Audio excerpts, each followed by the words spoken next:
Well, hey, welcome everyone to our employability session. This is session 3. I am Ron Brooks. I am with Truett's Grill in Griffin, Georgia. I am joined by my co-host. I guess, Melissa, that's a great word for this, right? Co-host. Melissa Gordon is here. She's the Assistant Director of Academic Affairs at the UGA Griffin campus. Melissa, how does it feel to be now in session 3 of this employability series? I feel like we've got a hang of it now. If I can just get the link right every week, I'm good to go. So I'm going to update my resume though to be co-host. I like it. I think you're onto something. In fact, I can guarantee you that I feel much more comfortable doing this, knowing that you're there to catch me if and when I fall. Behind the scenes, Lee Taylor is really the mastermind behind everything technical, logical, and probably even if it's effective rhetorical. He's doing it all. So, Lee, thank you for being back in the background.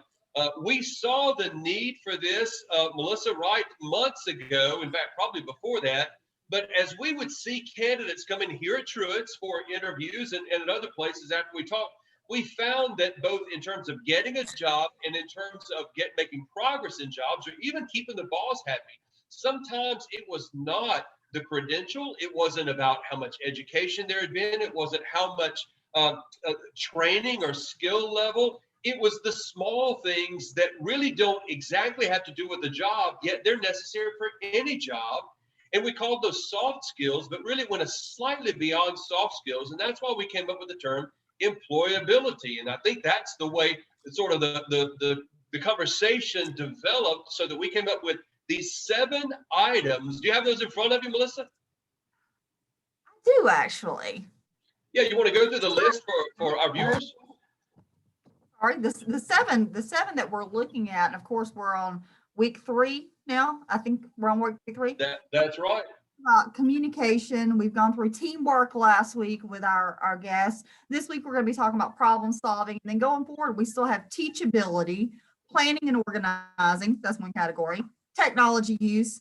And then finally summarizing it up with professional soft skills and self-management skills. So that's our 7. That's quite a list. And these are things that we've said, even when we talked about verbal and nonverbal communication, including the one example that I mentioned of somebody wearing coming to our restaurant with another restaurant's t-shirt on, that I thought nobody's ever talked to this young man about doing that. And it really, it gripped me. And that was part of it. We thought, people could make better incomes. They could get promotions. They could have more success with teammates, with bosses.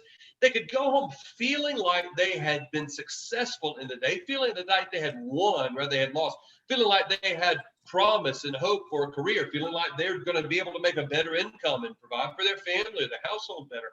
All of these things rest as much as anything on these employability skills. So why not just share with the public? We've been so blessed to have some fabulous guests on these webinar series, and today is no exception. So in fact, I want to jump right in. We have 2 guests with us today. Melissa, you're going to introduce the first one in just a moment. So why don't we go ahead and take that away? Absolutely. We have two amazing people who've agreed to come on with us today. And I think they're both going to bring some just amazing insight from their experiences. First, we have Dr. Clint Waltz. Dr. Waltz is located here on the UGA Griffin campus, but he's much more than just the Griffin campus of UGA. Dr. Waltz is a professor and a turf grass extension specialist. He has statewide responsibilities in all turf grass management areas, including turf grass, water management. And additionally, he serves as an ex officio board member for the Georgia Urban Ag Council, and he serves on committees of other statewide trade associations too. In 2017, he was recognized by the Turf Grass Producers International with the Turf Grass Educator Award of Excellence. He's well published in scientific journals and makes regular contributions to newsletters of the state's trade associations. And furthermore, he makes numerous presentations from a wide range of turf grass professionals to turf grass extension agents to homeowners. He's been responsible for the turf grass website, www.georgia, spelled out the word Georgia, turf.com. And he can be followed on Twitter at Georgia Turf. Again, Georgia is spelled out the word Georgia. So we're real excited to have Dr. Clint Waltz here with us to talk a little bit about our topic this week, which is problem solving skills. So Dr. Waltz. Well, thank you, Melissa. Still not sure exactly how I got necessarily in with this, but I have hired a number of student workers through the years. So I've hired a number of individuals in that 18 to 25-year range. And it has kind of surprised me is how some of their employability skills has always been one of those things that causes me to scratch my head. Why would you say that whenever we're talking, you're trying to get a job? Or, I guess I learned early on in high school, I had someone tell me, so you don't get one chance to make a good first impression. And I've never been one to catch quotes real well, but that's one that's always stuck with me is you only get one chance to make a good first impression. And so as I've kind of, Ron, you were alluding to some of the things that if you've seen, I've seen some of those same things that just kind of make you scratch your head. And doing what I do and what I hire students to do, which is come in and help with research projects on campus, I am looking for problem solving skills. I want somebody that's a little bit of an independent thinker. I tell them we're going to train them. We're going to give them some good training and background, but they're going to have to be independent.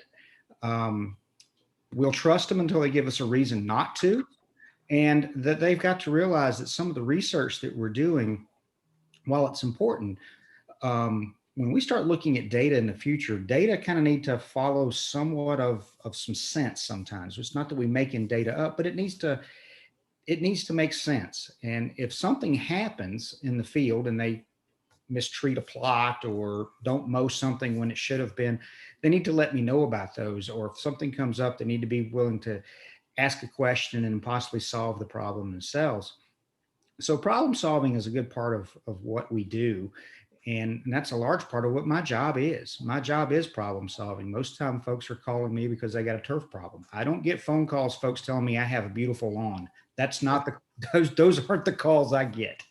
The ones I get are the field's not draining, it's wet. We've had to cancel games on park and rec field for the last week and a half after so much rain, or the golf course isn't performing, or we're losing revenue because greens are dying.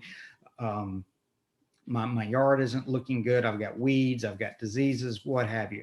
So I get to look at a lot of ugly grass out there. So I do a lot of problem solving. That's kind of what I've trained to do, but I'm also trying to train folks that come through my program to do the same thing, be independent thinkers, take the information they have and solve problems. And I guess I'll give a couple of examples of some things. And Melissa, you tell me, you said this is kind of an open discussion, so I'm just going to talk for a few minutes and then I'm going to shut up. But something Ron just said got me to thinking. Actually, whenever I applied for this job and came and interviewed here in Griffin, this would have been back in, either 99 or 2000. I'd have to go back and look. I started in 2001, so I guess I interviewed in 2000 somewhere. So it would have been the fall of 2000. And we had the old GSAM system. So we could broadcast statewide through a satellite. So this is one of these big 8-foot dishes on top of a building. And it only went to certain places in the state. There was no internet was there, but we weren't broadcasting through it like this. And because I have statewide responsibilities and we've got turf team members in Athens and in Tifton, everybody there needed to be able to see my interview and my interview seminar. And I remember department head at the time making comment that we had a few folks on the committee that were not going to be able to make the interview that day. And they weren't quite sure what they were going to do. And I said, well, is there any way of videotaping it? And he said, well, Clint, that's an excellent idea. Yes, we could videotape this and make a copy of the videotape, and we could send one to Tifton. We could have one here in Athens for that on the thing. Now, when I say videotape, I'm talking the old VHS videotapes on the thing. And you're dating yourself. I am dating myself, absolutely. At least I didn't say beta. And so from Athens, when me and the department head were talking about this, I had to drive down to Griffin. And actually that brings me up another thing on problem solving. And I'll come back to that in a minute. But in the process of me going from Athens, where my interview started, to come down to Griffin, the department head made a few phone calls, got the IT people down here to set up a video camera. such that when I got in Griffin and where I was going to deliver my seminar, they were set up and able to videotape my seminar and then distribute it back out to other folks on the search and screen committee. So, right there was a situation where I was thinking on my feet. I was solving a problem that they kind of surprisingly, didn't have an answer to at the time and were a little bumfuzzled with. But, so right there, thinking on my feet, that left an impression. I had my department head later on after I was hired say, Clint, the fact that you solved that problem on the spot kind of helped. And what I'm going to circle back to is that I didn't know it at the time, but the other thing was I started my interview in Athens, and then it was up to me to drive to Griffin to come down here and interview.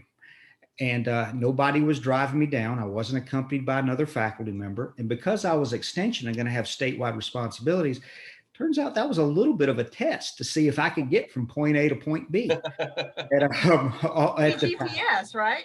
Yeah, well, and this was pre-GPS. That's absolutely right. Matter of fact, Dr. Smith just gave me verbal directions on the thing. So you go here and make a right, get on Highway 16, 83, and then the 16 in Monticello. You wind up exiting, coming around about 7 o'clock on the square, and so on and so forth on the thing. So, they were kind of interested, can Clint get from point A to point B? And can he do it kind of on time? They knew about how long it would take to get from Athens to Griffin, kind of thing. So again, that was a little bit of a problem solving thing at the time on it. Those things go a long way in an interview, and they go showing some initiative and ability to jump in. And when Melissa and I were talking about this here a week or so ago, I gave her an example of some things that I see from a problem solving standpoint, at least, and this may be more after you're employed, but when it comes to your employer, if you can solve problems on your own and you don't have to go to them, you bring value to your employer and your company. We used to have a former weed scientist, and he did a lot of writing, as all of us do. But one of the things we put together every year is a pest control recommendations, and a lot of work and effort goes into these pest control recommendations. And then these go out to our county agents in all 159 counties statewide. And they have this large resource, and this thing looks like a half of a set of encyclopedia, as thick as it is, because it's all commodities. It's turf, it's pastures, it's peaches, it's soybeans, it's cotton. It's all commodities in the state. So it's a really large volume. But we'd have county agents at times would call and say, I need a recommendation for controlling Johnson grass in a pasture. And I remember this faculty member, this didn't sound really good, but I know what he was after. And so he would say, do you have the pest control recommendations? I'd sit down the hall. I was hearing this conversation going on down the hall, at least one side of it. So we got a county agent, a trained individual sitting at a county somewhere in Georgia, calling the specialist for a weed recommendation in a pasture. And he could have very simply answered made the recommendation, gave him an answer, and got him off the phone. But that's not the path he took. He said, do you have the pest control recommendation? He said, yeah, I do. He said, okay, well, I got them here too. And I opened it up, and can you turn to page 497? And he said, yeah. He said, all right, go third one down. What's that say right there? Can you read that to me? And he would make him read it off to him on the phone. And, it was a bit humiliating to the county agent. And I've heard the county agents kind of complain about just how this faculty member would do that from time to time. But what the faculty was trying to do there was get these folks to say, hey, I have a resource right here.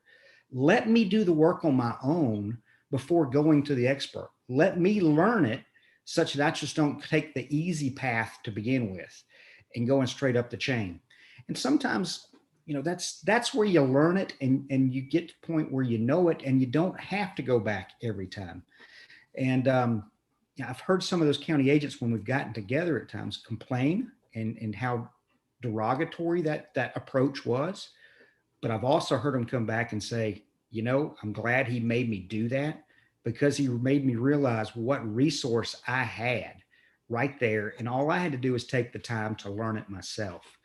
And where I get that back on the employability side is, if you're a new employee and you come into work, and I'm just going to use Truett's, and Ron, I don't know an awful lot about what goes on at Truett's, but I'm assuming there's a fryer back there that fries chicken as well as French fries, because I like. That's right, 2 or 3.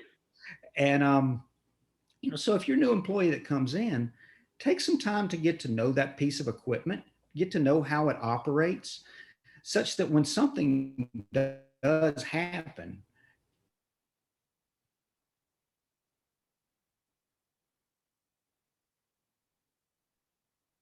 myself, let me kind of look at this and study it before I get too far along and definitely don't want to mess anything up, but show some initiative that you're willing to put yourself out there and learn something.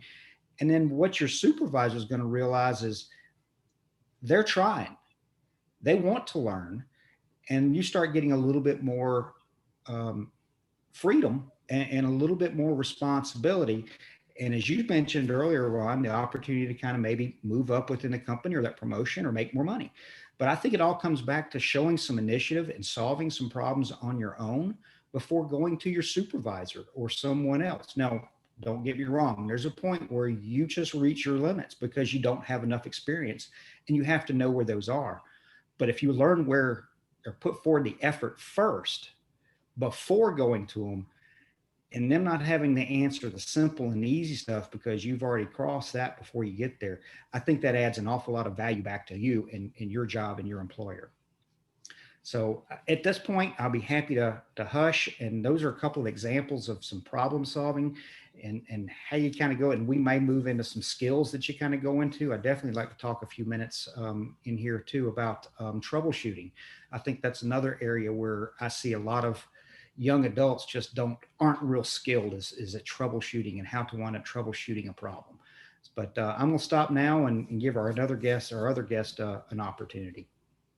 Oh, just before we get started, Ron, I just want to interject. I'm noticing a trend with just Dr. Waltz's just introduction piece here, a theme that's come up in every session so far, and that is that of confidence. And that's something that I noticed here is that you have to have that self-confidence in order to have that initiative to go forward. And that's something that employers are looking for, that you do have that initiative, that you do have, and you use the word common sense. Sometimes people are afraid to act on their common sense, and it really is another sign of that confidence. So that's something that I've sort of picked up in here, was having initiative and not being afraid to move forward.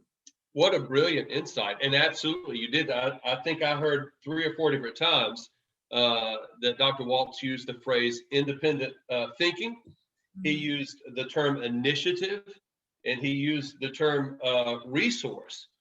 And not in terms of waiting for a resource, but resourcing yourself rather than waiting to learn, asking. I think he said he was talking about investigative fryer. That's exactly right. And you're right. It is my proposition, but Dr. Waltz or Melissa, I'd like to know if you think the same thing, that every job that ever existed is always about solving a problem. If I'm not solving your problem, you're just giving me a donation. But more than likely, you're paying me because you've got a problem. You may not think about it as a problem. Every day, we solve the problems of hungry people who like to eat chicken or salad or whatever. And that's what we do all day long, 6 days a week, 52 weeks a year, with only a couple of exceptions. We solve the problem of someone being hungry or someone just wanting a snack. The milkshakes, I don't know if you can say they solve a problem, but they do. I mean, my mood needed a lift, whatever it was. You're paying me because I solved a problem for you, and that is that you don't want to have to go to the fuss of making your own milkshake, or you don't have all these great salad ingredients, or you don't know the recipe that Mr. Cathy came up with to make the Chick-fil-A sandwich, and we do. So I'm solving a problem. Melissa, you're solving a problem. Dr. Waltz, you solve problems on the golf course or somebody's house. But it's not just that. Somebody on your crew sometimes has to solve the problem of a belt that slips on a lawnmower, or a broken end to a sprayer. I don't even know how many applications. But am I understanding that right, that we're always all solving problems, and that's what all this is about? Is that fair to say? And from that, please do go ahead and talk about this process that you think is troubleshooting. Oh, sure. No, I agree with you completely. We are solving problems always. And sometimes it's a little more subtle than others Right. on it. But I don't think many folks Many folks may not think of hunger as a problem, so thinking of going to Chick-fil-A or one of your competitors, but you're absolutely right. We all have to have that sustenance there to survive on the thing. But the other thing is, as I said, I don't want to take too much time. I definitely want to give our other speaker here a moment, but I think troubleshooting is one of the things that's something that we just don't talk about too much with maybe it's more on the job training than what we teach in school or in the books or anything along those lines. But that's where I see folks many times falling down is when it comes to problem solving, it's just not doing good troubleshooting. And maybe that's the triage that you do in front of problem solving is the troubleshooting. And so there, what you got to do is understand a system, and you got to step back and look at it from the 30,000-foot view and what all goes on and happening with it. And my best thing is with irrigation. Irrigation systems can be tremendously complex. And on a golf course or a sports field or a home lawn, you can think of the irrigation as the lifeblood of your turf system. So if you have head that's not coming on and you have grass in the middle of summer that's dying and because it's not getting irrigated in a drought period, you've got to figure out what's going on with that irrigation system. Is it just the head? Is it the valve? Is it the electricity that opens and closes the valve? Is it the pump station not sending water? What is it? There's a number of things in there. So you've got to be able to know that system, know enough about it to be able to start isolating certain sections of it to rule things out in doing that troubleshooting. And that's something that I just don't see folks doing an awful lot of. I got a problem. What's wrong? Okay, that's a good place to start. What's wrong? But the next place needs to be what could it be? And if that's it, how do I check and see if that's it? So, all right, I don't have water coming out of the irrigation head. Do I have water getting to the head? So, it might be the first thing you look at on it. So you do what you need to do. You take the head off of it possibly. And if water's coming out of the pipe, okay, so you got water coming to the head. So it may be the head problem. So is there a nozzle clogged? Is there something other else going? Is there a diaphragm that's not opening on it? Is there a spring issue? What about the head? Could it be the head? Is it just as simple as replacing the head? Or is it just a matter of cleaning out a nozzle kind of thing? So there's a lot of things that kind of go into that troubleshooting, but that's the same thing on anything. You've got to, if your fryer isn't warming up to fry those French fries or that wonderful Chick-fil-A chicken biscuit that I love in the mornings. If there's something other there that's not frying that chicken, well, so the thing plugs into the wall. Is it plugged in? At least started off, or we had a little side conversation earlier on about restarting your computer. Is the thing turned on? Kind of thing. If that's so, what's next? I don't know if it has an automatic shutoff level. If the oil gets too low, it won't come on. So if the thing's not on, maybe the oil's too low. You got to add oil to it. I don't know enough about some of the systems, but I think our employees need to do a better job of understanding the entire system that they're working with, such that they can start troubleshooting. And as I said, I see it kind of as the triage going into problem solving. They very much go hand in glove with each other. So as you're doing that triage, you're solving the problem and eventually getting to the point where I have an irrigation head that's coming up, it's delivering water, and I have grass that's green and growing. Fantastic. So if I can tell me this is right, Melissa, then before we move on to Michelle, make sure that we get everything here, because this stuff has just been rich information and great perspective, great, just practical. You mentioned the word common sense. But so if I can kind of grab hold of just a few ideas, I've heard you talk about making sure you familiarize yourself with all the pieces. Make sure if you're troubleshooting, you take time to understand the entire system, what came before it, what comes next, and what are all the pieces together, so that you can step by step go through each thing that it could be and take initiative rather than just always asking someone else. See if you can figure it out yourself. Think about it. And even if you have to ask for help, maybe offer a solution. Let somebody test what you think rather than just going with a blank, because you're going to learn in the process. So those things fair to say, Dr. Walsh, with what you had to say today? Absolutely. I think you hit it spot on. I think when you come, last thing in there, when you come to your employer with a solution and they see that you've thought some things through on your own and you've done some some investigation on your own, I think it just adds value to who you are as an employee.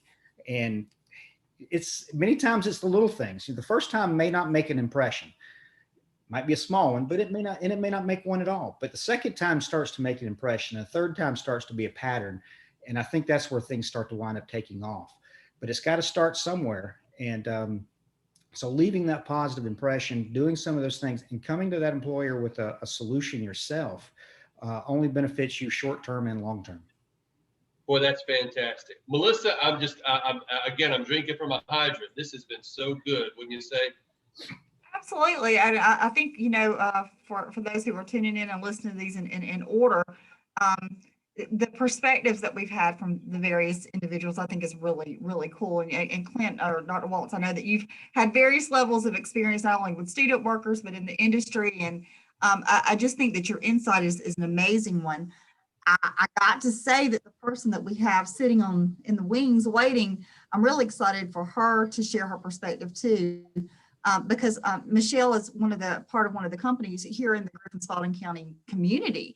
And just to hear the perspective of an employer and the things that they're looking for, not just in the big global scheme that we kind of tend to talk about, but really looking at what's happening right here and what are people needing. So I'm really excited to introduce Michelle. If we can move to Michelle, are y'all okay with that? All right, I'm gonna introduce my dear friend Michelle here. I just before I even read the official stuff, I have to tell you, Michelle, I met working with the Griffin Spalding County Chamber, and she's very active and just a tremendous piece of the machinery of the Griffin Spalding County Chamber, and I've just always been very enamored with her. So I was just excited that she was willing to be part of this. In addition to being part of the chamber, and Michelle is this year's current chamber treasurer, and she's also the ambassador co-chair for our local chamber, but she's also part of P&D Fleet Repair and Sales Incorporated, which is located here in Griffin, Georgia. And so, they have a number of employees that do various things for them. And so her perspective, I think, is just a really rich one for us to have. Just a little bit of history about P&D. They were founded in 1967. They started with a service truck. While the family was working a whole nother full-time job, they had the service truck. The founders of Durwood and Peggy Ridgway started out with this one service truck and a dream. And in 1971, they rented a small shop building to further support their growing family at that time. In the beginning, they started out working strictly on semi-trailers. And as the business grew and went through several changes, Peggy decided they needed to add to their business by opening the first paint and body shop. This was over 20 years ago. Today, they do everything from antique tricycles to cars, trucks, machinery, up to those, of course, semi-tractor trailers. They have recently added a heavy-duty tow service. And they continue to grow their business, but they've never lost sight of that local and family oriented that they are. And today they are still family owned and operated business. They are very hardworking. Michelle is one of those offspring that's still part of this business. And I'm totally excited to have her on to talk about problem solving from the viewpoint of a local employer and some of the things that are more helpful, that would be more helpful to individuals who are hoping to be a vital part of the workforce here in the Griffin Spalding County area. Hearing her perspective and some of the things that are useful. Thank you, Michelle, so much for being part of this.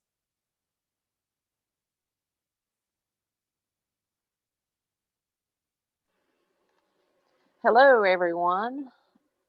As she said, we are a paint and body shop for anything and everything. We've painted carnival rides, motorcycles, up to the big Army HEMTs. We're a federal and state contractor. Yes, we do towing, but we tow everything from your cars up to your semi trucks. We also have a heavy duty hauling division that hauls construction equipment. Getting good employees is very important to us. We need people that want to work and want to show up for work. We do train some of the younger generation to do paint and body work. When they come in for an interview, it is very important to us, no matter the age, that if someone applying for a job automatically says they can do anything and everything and they've done it all, it's an automatic no for me. You've got to be willing to learn in our industry because things are constantly changing in the automotive industrial body shop. We do wrecks, and when we tear down these wrecks, we've got to keep all the parts together and label them so that no parts are lost during the repairs. And one of our employees came up with a system where we got wire baskets to these big, huge wire baskets so that the parts that were coming off that were still usable could go in these baskets next to these jobs so that they were labeled to that specific truck. And ever since then, we've been using that on our big major wrecks because it just helps. It's a cost saving factor and a time saving factor. And we were thankful that that employee came up with that solution for our issue because parts were being lost, which is not only costly to hunt them down, but it's also expensive to replace them, especially when you're talking about an 18-wheeler.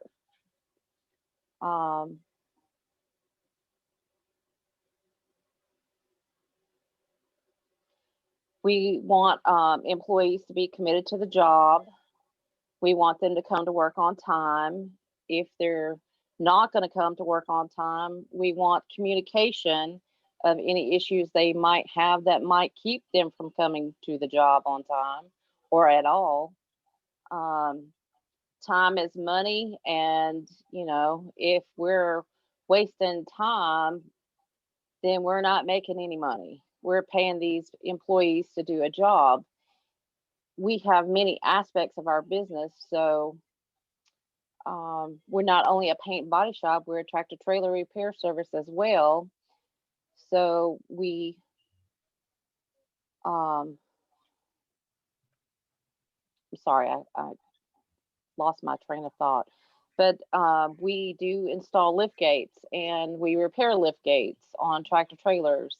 And sometimes you have to search down the problem to find out why the lift gate's not going up and down. And our employees know that that lift gate has to have power. So the first automatic thing they do is go check the battery system.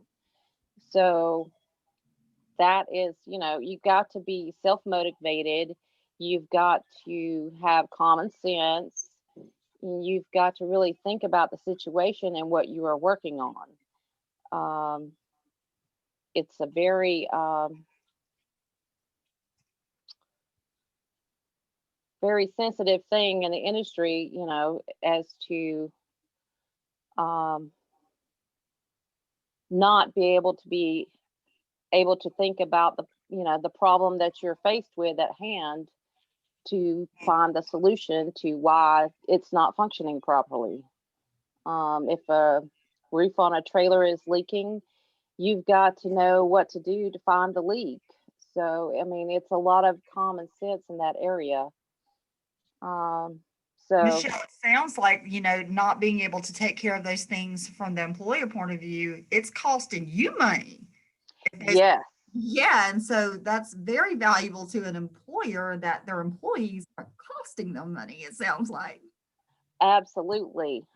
We teach our guys to work together as a team. Teamwork is especially important when you're hauling equipment. And if you're on a job site and you're working together, we did some hauling there used to be a TV show where the home flip, and there were like, I don't know, I think there was like 9 or 10 teams of couples that would go in, and the teams would have different sections of the house, and then the loser would win the house. Then they would move on to the next house. We moved a lot of that construction equipment, so it was time sensitive to get it moved quickly so they could start filming the next episode. So the guys hauling the equipment, there would usually be 3 trucks, would have to work together as a team, because if you work together as a team, you could get things loaded quickly while two were loading, one was strapping, and then they could all pull out together and repeat the same as far as unloading, which was a time saving factor because we were on a deadline. So, I mean, same thing with towing. As an example, it's been raining a lot. We get a lot of calls for stuck trucks in the mud. Examples as maybe a package delivery car was turning around in someone's driveway and went off the driveway and got stuck in the mud. Our drivers really have to think about how they're going to get them unstuck without getting themselves stuck. So they really have to think about the situation and come up with a solution to pull that package car out of the mud so that they can go on and deliver your packages. So that that aspect, you really have got to be thinking about your job and thinking about how you're going to hook the truck up and not cause any damage to their truck or our truck. Same goes with towing. You've got to know when you need to pull a drive shaft and when you don't, when you can tow it from the rear or if you have to tow it from the front. Those are all things that these drivers have to really think about. The thing with us is we don't do just one thing, we do multiple things. We also have a vinyl graphics department where we make signs and banners and t-shirts, and we do decals for trucks. It makes us a one-stop facility for our industry. If a truck driver comes in and he's had an accident, we can easily duplicate his decals and re-stick him on his truck, saving him time from having to go somewhere else to have those put on. So, you know, it's the graphics person has to think, okay, let me go out there and measure. They have to be really motivated to go out there and have those decals ready when the paint work is done on that truck so that the customer can get back in their vehicle and go back to making a living. Michelle, let me ask you a question because I've heard two different kinds of problems that you talk about solving.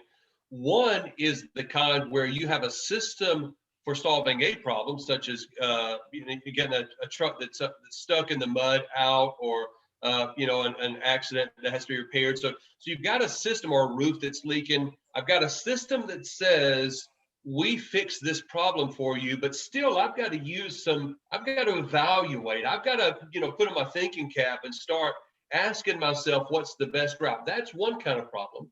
The other kind of problem is something that's not part of your work exactly. It's just, hey, we solved the problem of how to not lose tools, how to not lose parts by somebody had the idea, what if we use wire baskets? And that added value to your company because they were solving a problem in the system. So you've got systems that are built to solve problems.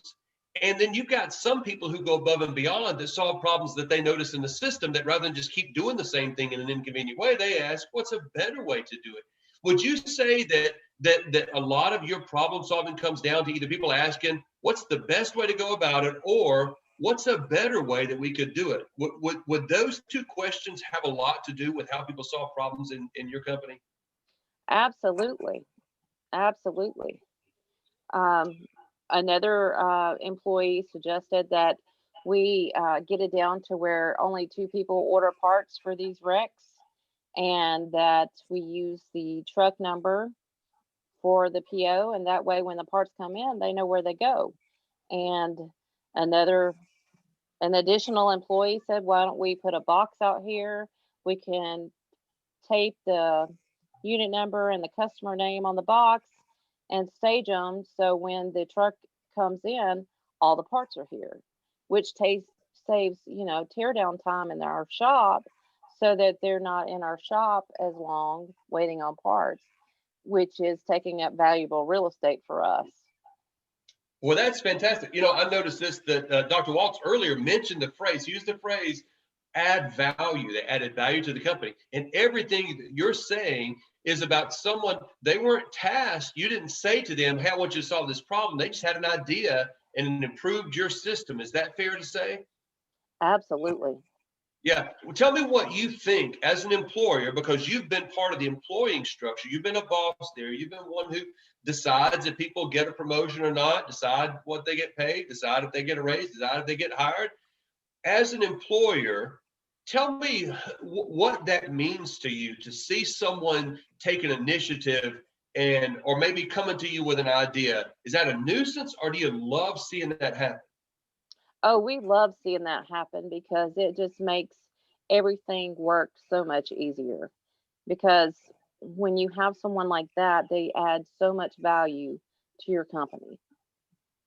Let me ask this, has anyone ever surprised you that you thought, boy, I didn't even realize they were thinking about it, or I wasn't sure how they were going to do it. Man, they just came up with a great idea. Have you ever had any of your team members that were like that? Oh, yes, all the time. So it's not just the folks who are the leaders. It's anybody could be thinking about the system and thinking about what would make the system better. Is that fair to say? That is absolutely fair to say. Wow. You know, Ron, Melissa, yeah, go I ahead. think one of the things that we've talked a lot about is that interviewing piece, and certainly we could work this into an interviewing piece, but this is really a huge part of that advancing in the workplace, I think, Yes. and really looking at, you know, when you go into an employment, a position of employment, and you start at the bottom, very often we start at the bottom. The way you advance is by showing your value to your employer, and these are certainly the sorts of things. Going back to what Clint was talking about with learning your equipment, learning your trade, knowing the ins and outs of whatever you're working with, thinking about issues that can come up. Michelle, those were some amazing examples of problem solving, and thinking about the things that within your trade that can add value, that can not only make things better, but I can't keep going back to enough of how do you save time and money for your employer. And when you're coming up with those ideas, that's exactly what you're doing, because let's face it, one of the big issues with the workforce is we're always thinking about the bottom line. How are we going to save money? How are we going to do what we're doing more efficiently, better? But how are we going to impact that bottom line? And so making those contributions, that's how you move up in where you are. So I loved those examples very much. But I also was thinking, I'm sorry, I'm thinking as I'm talking.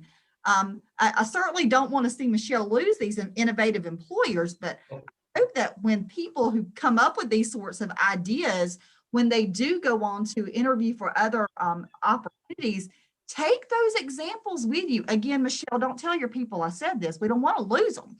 But other people who may go interview for other positions, take those examples into your interview process. Talk about how you identified a problem or identified something that could be better where you are or where you have been in the past. Use those examples, because people love to hear these ideas, these innovative ideas. So these were amazing. Thank you. Melissa, you're so right. In fact, I was sitting here thinking, when you're talking about that, these are things that draw our attention as employers to our team members, to the people that work with us, to the ones that surround us. We notice, hey, who's taking action? Who's caring about it? Who's thinking about it? And those are really two important things: who's caring about it and who's thinking about it. I want to see that. Michelle wants to see that. Clint wants to see that. You want to see that. In fact, even with students, I'm sure you're solving problems and you would like to see them you want to see them be participants in solving the problems and not just be passive or passengers on the problem solving train. You want them up front driving. I think it's true in any walk of life, and even as a parent, which some of us are, you know, even with my kids, don't just bring me problems, bring me some solutions. You know, that's always a part, whether or not it's the right solutions or not, at least there's some ideas that get flowing. I think that there's a lot of benefit to that always. And maybe if Michelle or Clint are still on and able to respond, I'd love to know. I know this is true at Truett's, that we're going to, during an interview, a little bit in the first one and definitely in the second and the third one, we're going to talk to you about things, and we want to hear that. I'm absolutely going to want to hear how you've handled a difficult situation and what you did to get through it. Even if you didn't go through it aces, I'm not even concerned about that. I just want to know how you handle the tough parts and how you've had some experience solving problems in the past. We're going to ask for that. We're going to try to draw it out of you. So hint, if you ever want to consider working at Truett, I'll just tell you ahead of time. Go ahead and think about what you can tell us when you come about some problem you solved in the past. I want to hear about it. We want to hear about it. I'll do a lot of interviewing, do a little bit now and then. But my fellow directors are going to want to hear some about what you have done in the past.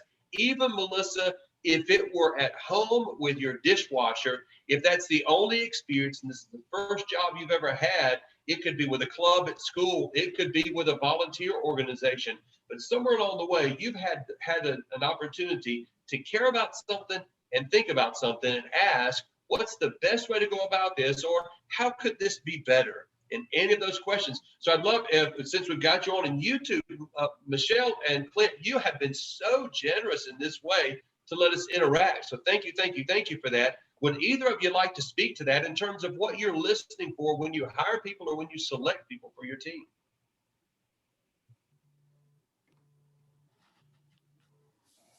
I'll start off and say, Ron, I think you're absolutely right.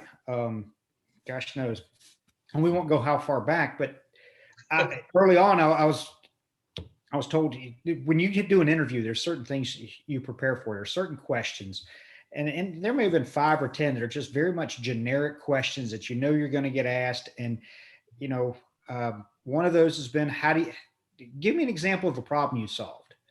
So if you haven't gone through that in your mind before you ever interview, come up with something like you said. Maybe it's a matter of just how you problem with the dishwasher at the house, or whatever it may be, how you went through the process of identifying the problem, thinking through the problem, finding your resources, and then solving the problem, and having that in a very succinct, relatable story before you ever show up for the interview, I think is absolutely critical on the thing.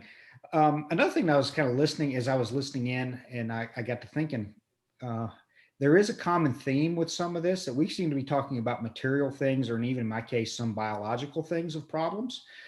The one we haven't talked about, and it may be a subject for another whole seminar or hour series, is people problems.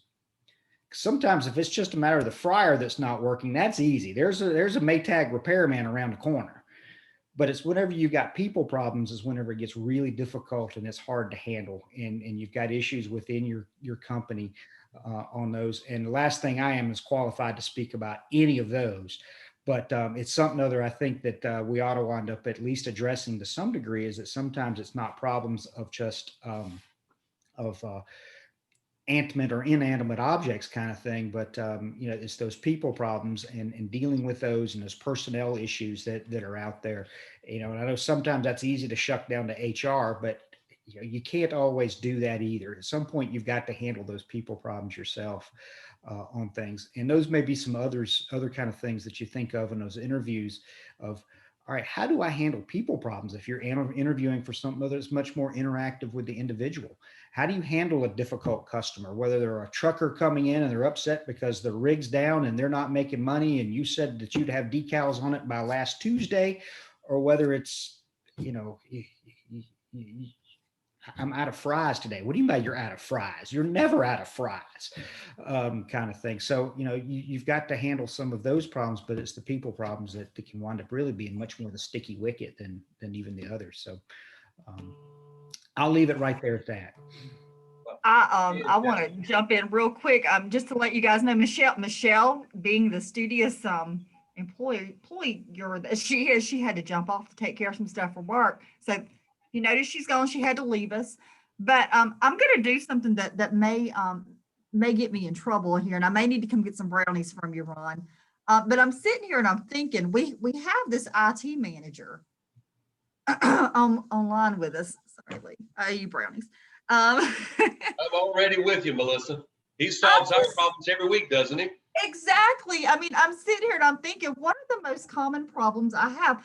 Oh yeah, they deal with technology. And so I really wonder if Lee would be willing to weigh in on us, not even necessarily from because he is an employer and an employee, both.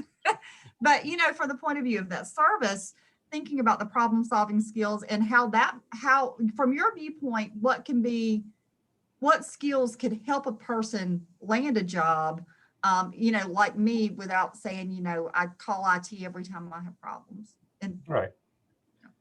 No, sure. I think part of it too is, I think is important, is kind of thinking out of the box a little bit. Not everything is cut and dry, and sometimes for me personally, one of the things that we kind of do here is like, it sounds a little bad, but it's not as bad as it sounds. It's not being afraid to break something, because like most times, like you get involved with something and kind of dive into it, there's a chance you might mess something up, but most every time, at least for our world, we can find a way to fix that again. It's just a matter of thinking through it, doing your due diligence and research, and not being afraid to really dive into something. There's education that comes out of that. Some of the most important stuff that I've learned personally here in solving issues was just diving in, figuring out kind of the intricacies of how it all works, and just building it back up to work.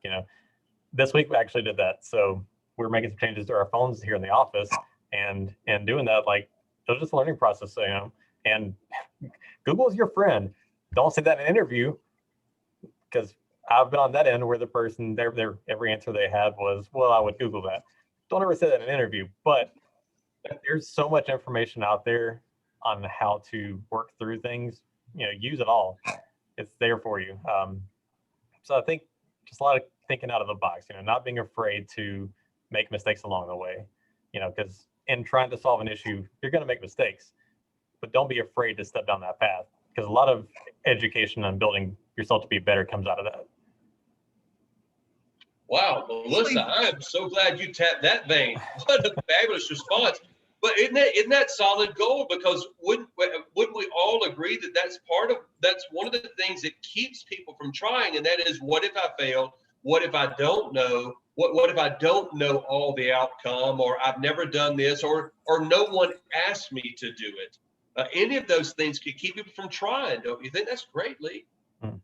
I think, another thing with kind of down that path also is everywhere you are, professionally or personally, like, there's mentors available. So not being afraid to ask questions. I think that's a really important thing too. So a lot of people are afraid of coming across as being incompetent if they ask the questions, but you don't know what you don't know. So don't be afraid to reach out to those people and let them train you. Man, that's what they're there for. Let them guide you. Great stuff. Going back to what Clint had mentioned earlier, with the resource yourself, ask, and even in problem solving, it was one thing to say, I've got a problem, can you fix this? Another thing to say, I've got a problem, tell me how to do this. That's something we want to see. I mean, lovely. Yeah, don't stick your hand in the grease. That's not a good idea. However, we do have a tool that reaches down there. Yeah, let me show you how that works. Absolutely. Those are wonderful things. Melissa, great idea. thank you, Lee. No problem. Well, And Melissa, Lee, I'm having a problem with my computer. Did I just YouTube it? Have you done your due diligence? He says turn to page 348, look down to the fourth line, and we'll see how that goes. There's a funny saying. I was looking through this list, and I noticed that there, in Clint, this responds to one of the things you said. We really have three basic approaches. At least this is what I model for people and what I want them to do. And that is, number one, listen to people. Listen to whoever, whether you're the one that solves the problem, or you're just somebody who's observing, and and heard, as Michelle said, you observe the things that are going on, and rather than being irritated by a situation that's not working, or rather than getting used to a status quo that nobody likes, really listen to people for a different perspective. That's number one.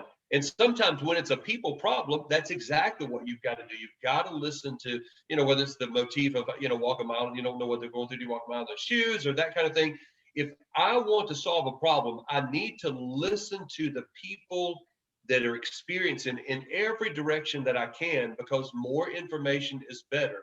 Griping is clutter. And so that's not the thing. And after a while, well, you'll notice the difference. But listen, because someone has that piece of information that unlocks it, that opens the can and allows you the opportunity to look and see what all opportunity is there. So number one, we urge people, listen to people, listen really well, and get all the perspective you can, because perspective is just like having extra eyes on the situation. and you only have two, but somebody else has seen it from a different angle. So number one, listen to other people to get perspective. Number two, consider the whole process to discover the real nature of the problem. Lee, you've talked about that. When you get into it, you find out what's going on. You don't know until you get into it. Or Clint mentioned that when he was talking about understanding the entire process of the sprinkler head system. I know more about sprinklers than I ever imagined that I would, just in that one little bit. But think about the process, what came before, what comes after. Why does it do that? Why does this step need this piece? And even if you don't like having to do it, maybe, it's just asking the question, why is it there? And understanding how it came about. Maybe it doesn't need to be there, maybe it does.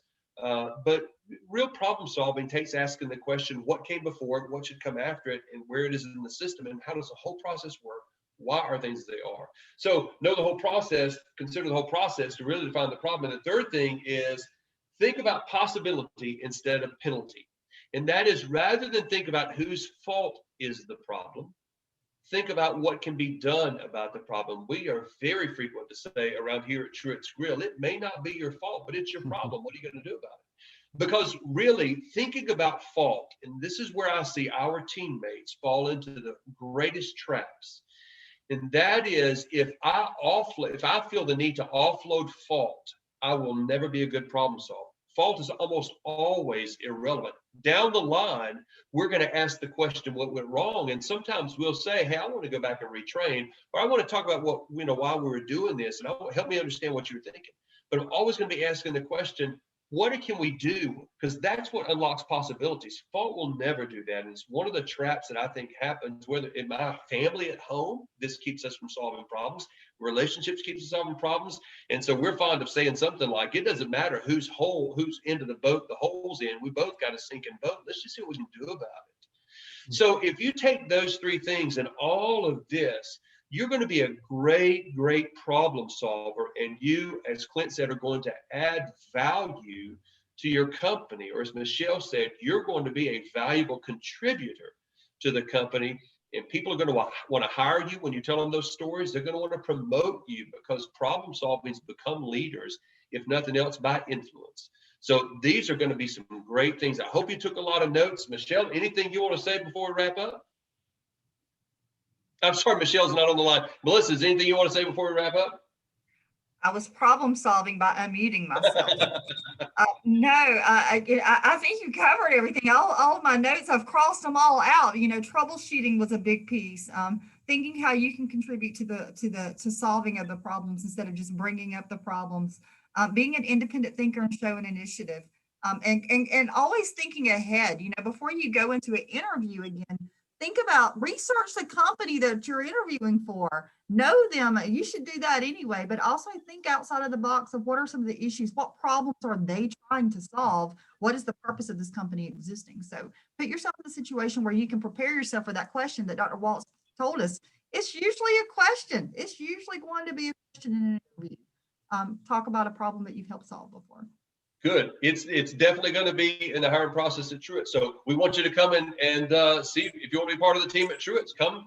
In fact, we're doing open interviews on Mondays now. We want you to be part of it. But I do want you to say, be ready for that, because we're going to talk about it past the first and second interview. We want to hear that. So that's just a little bonus. You can know that. And if you go to P&D, or if you ever want to be a research assistant with Clint, with Dr. Waltz, you're going to want to be able to say, here's some problems I've solved. And if you have a workplace problem, things that you don't like, I would suggest start asking the question, what could make it better? And what can you do to make it better? You may have a better workplace, or you may groom yourself for a better position where you are or where you'd like to be. So this has been just solid gold. Again, we're grateful to you, our participants. We're so grateful that you took time to join us. We really, really hope that this has added value to your life. We believe that it can, and hope that it has, and that you're going to be able to take these things back and put them to work where you are and preparing for where you want to be. And we want to invite you back next week. We're going to be talking about teamwork. So we look forward to that. We're going to be talking about teachability. I did that last time. Teachability. Thank you. Teachability. That was a problem that you solved almost immediately. Fantastic. Teachability. Yes. And I heard that. I don't know if you heard this, but I heard that at the beginning of what Michelle had to say. they are looking for teachable people. And so I made a note about that. Listen, this is a big, big, big, big deal. We're going to talk about next week with teachability. So join us 4 o'clock. We should have the link up by tomorrow where you'll be able to sign up for next week's seminar. Share it with everybody you can, because we want everybody to win with this. And we'll be back at it next week. Melissa, I'll give you the final word and we'll be out of here. My computer's making a lot of sound, so I'm trying to keep it muted. No, thank you again to everybody. I just want to thank everybody for their involvement. So thank you. I know Michelle's had to leave us, but I appreciate you guys taking your time out of your day to help with us. And I can't thank Lee Taylor enough. So thank you, Lee. Thanks. See you next week.